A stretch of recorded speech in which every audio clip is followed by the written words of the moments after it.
Today we're going to be discussing the PCR process. That's the plaque control record or oral hygiene assessment. I have already opened my sterilized Q-tip, gauze, and mirror, and I have a little bit of lip lubricant on my gauze 2x2. I have donned my PPE as well as put some hand sanitizer on, and I'm ready for gloves. I'm going to explain the process to my patient. So, good morning, Jessica, how are you? Good morning, I'm good, thank you. Great. So what we're going to do today is start by checking the plaque that's on your teeth. And how I do that is I use a product called Disclosing Solution.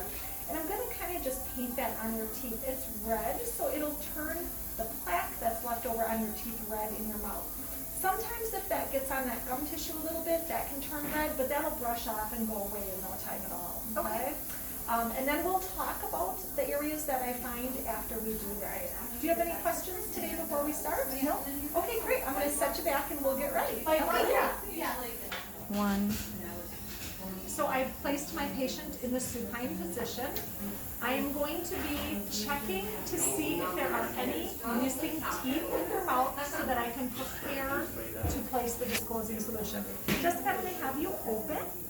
And I'm going to be looking around, and I see now that you do not have your third molars, is that correct? That's correct. Okay, and I see that all the other teeth are present. So I am going to mark off the third molars on my PCR recording sheet. Each cubicle has a laminated plaque control record sheet. On this sheet, I will use my dry erase marker and I will mark off with an X any teeth that are not present in the mouth. My patient has all third molars missing, so I am going to X off those teeth as they will not be part of the plaque control record. This is the trace disclosing solution. I will place 6 to 8 drops in my cup, being careful not to spill. This does stain permanently. I'm going to open the top and count out 6 to 8 drops. Place the cap back on as soon as you are done using the product. Then I'm going to place lip lubricant on my patient in preparation. I will place lip lubricant on my patient. Can you go ahead and rub your lips together for me? Great.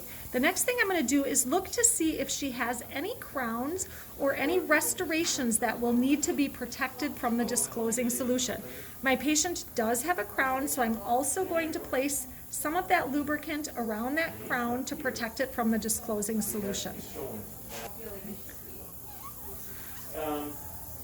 I will get the disclosing solution onto my Q-tip, placing the cup back over onto the counter, not on my tray, and then I will place disclosing solution on the teeth, trying to get just the tooth surface and not the gingiva.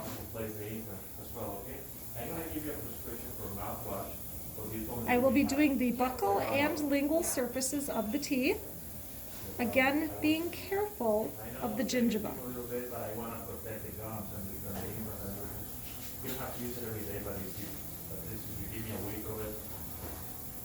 I'm going to be doing the lingual surface as well. And I will use my mirror when I get to the anterior lingual.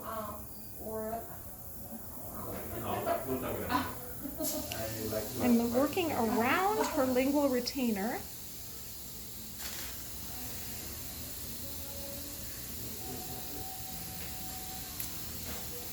I'm going to get some more disclosing solution to use on the maxillary, being careful not to drip it anywhere.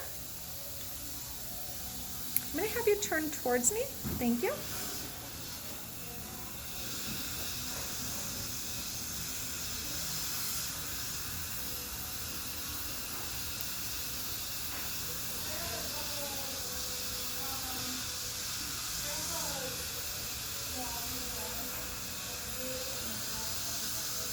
You can see I'm putting it on every tooth that does not have a restoration that would prohibit me from using the disclosing solution. And I'm going to put just a little bit more. You got Jeff's gift yet? Thank you for staying open, Jessica. Our husband's birthday is this week.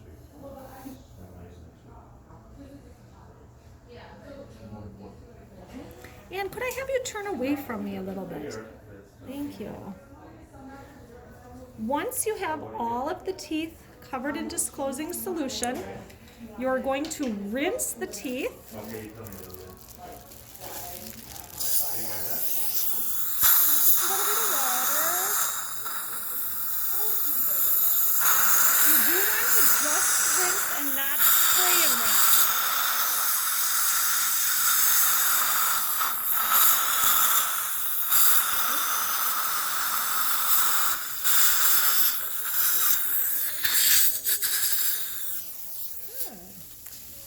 At this point, we are going to be looking at each tooth to see whether or not disclosing solution is left behind. I'm going to start in a sequence with tooth number 2. As you can see, there is disclosing solution on the surface of tooth number 2. There is disclosing on the buccal, distal, and mesial. Tooth number 3 has all surfaces. Tooth number 4 has distal and mesial. Tooth number 5 has distal and mesial. Tooth number 6 has distal and mesial. Tooth number 7 has facial. Tooth number 8 has facial. Now I will chart that on my PCR form. After assessing the areas in that quadrant, I will come over to my PCR sheet and fill in the areas that I see in the mouth. You can see each tooth has 4 areas to complete. If it's on the distal, the facial, and the mesial, I complete all 3. Distal, mesial, distal, mesial, distal, mesial, and facial. I will continue this process for the entire mouth, completing the form. After completing the assessment of the entire mouth, I will need to calculate the percentage of plaque in the patient's mouth. The maxillary arch had 32 areas of plaque. The mandibular arch had 44. When I add 32 and 44 together, I get 76. 76 surfaces out of the entire mouth had plaque. I figure out how many surfaces are available. I have 28 teeth times 4 areas on each tooth gives me 112. 76 divided by 112 is 0.678. I multiply that by 100 to get 67.8. The patient has 67.8% of their mouth covered in plaque.